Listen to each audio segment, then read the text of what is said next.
you know, when we were making this film, we wanted it to be better than Borat, and we thought, what could people see that they'd never seen before on film? And we thought one thing would be a comedian interviewing a terrorist. So, which I think has never been done before, for good reason. And so we showed the script, you know, the outline of the script to the studio, and they said, oh, this is great, who's going to play the terrorist? And we said, no, we're going to find a real terrorist.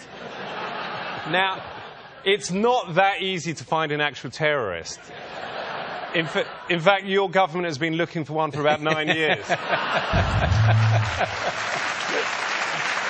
You're exactly right. Yeah. There's no Craigslist in Beirut, for example. So we called up a contact we had at the CIA and said, can you help us? We're looking to find a terrorist. Bruno has a contact at the CIA. Bruno doesn't, but I knew somebody who did. All right. And the guy at the CIA said, you know, we've got a lot of names of terrorists, but we have almost no addresses. And so eventually, after a few months, we found somebody who actually lived in a town that had a terrorist from a pretty nasty group called the Al-Aqsa Martyrs Brigade, who are kind of the #1 suicide bombers out there, if you're looking for them.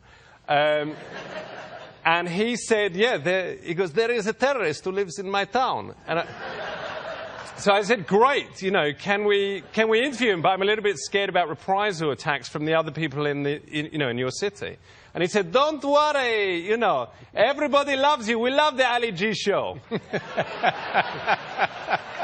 So the next thing was, I thought I needed some security to get to the terrorist, because it was in the West Bank. The guy picks this secret location. So we called around some security firms. Everybody said, no way. And eventually I found one guy who was an Englishman who'd done the Enrique Iglesias hero tour.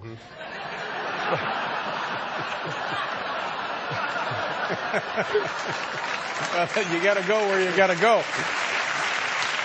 Wow. You know, his main job had been protecting Enrique from flying underwear. You know, I knew if it came to it, this guy would take a bra for me.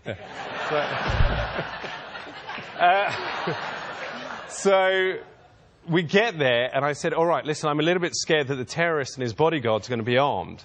So if they're armed, let's have a code word. You know, if they're armed, say that it's going to be hot weather. And if they're not armed, there's no guns, just say it's going to be cold. Simple enough, sure. So we end up at this secret location. The terrorist comes in with his bodyguard. They've been checked by my bodyguard. My bodyguard comes in, and I said, so what's the weather going to be? And he says, well, I think it's going to be cold weather, but there's a chance it could be quite warm. And it might even be boiling hot. At which point the terrorist said, no, no, no, it is not cold, it is warm. And then I realized, I was pretty sure that my terrorist either did or did not have a gun on him.